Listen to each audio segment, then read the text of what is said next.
they are fighting for walk up today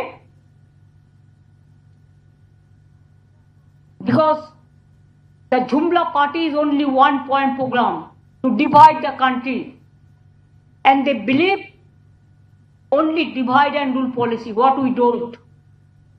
আমাদের constitution আমরা মানি, আগে কনস্টিটিউশনকে শ্রদ্ধা করো, তারপরে কারো অধিকার কেড়ো। কনস্টিটিউশনকে শ্রদ্ধা না করে মনে রাখবেন, ধর্ম যার যার আপনার, উৎসব কিন্তু সবার।